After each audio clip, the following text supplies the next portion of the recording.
কেন্দ্রীয় মহাসচিব মির্জা ফখরুল ইসলাম আলমগীরকে যেমন নেতাকর্মীরা স্বাগত জানান, ঠিক তেমনি তিনি তাকে বলেন, এই পার্টি লগ্নে দলের ভারপ্রাপ্ত চেয়ারম্যান তারেক রহমানের দিকে শুধু দল নয়, পুরো 18 কোটি মানুষ চেয়ে আছে, সঠিক নেতৃত্বের আশায় আছে। তখন হলবর্তী সকলেই স্লোগানে করতালিতে মেতে ওঠে।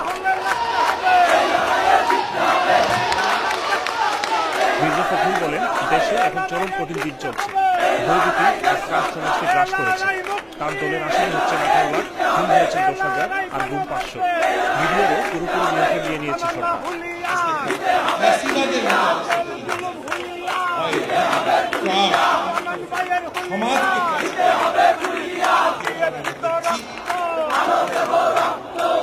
অনুষ্ঠানে সভাপতিত্ব করেন ইউকে বিএনপি প্রেসিডেন্ট আমির মালিক।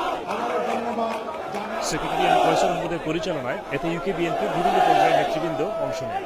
বিএনপির মহাসচিব আরও বলেন, সাবেক প্রধানমন্ত্রী খালেদা জিয়া হচ্ছেন গণতন্ত্রের মা। দেশের জন্যই তিনি হারিয়েছেন স্বামী শহীদ প্রেসিডেন্ট জিয়াকে, হারিয়েছেন ছোট ছেলেকে, আর বড় ছেলে আছেন নির্বাসিত। নিজে আছেন পরিত্যক্ত বাড়িতে বিচ্ছিন্ন জমি। যেন তারা চায় চরম অসুস্থ ব্যক্তির জীবনের সমাপ্তি এখানেই ঘটুক।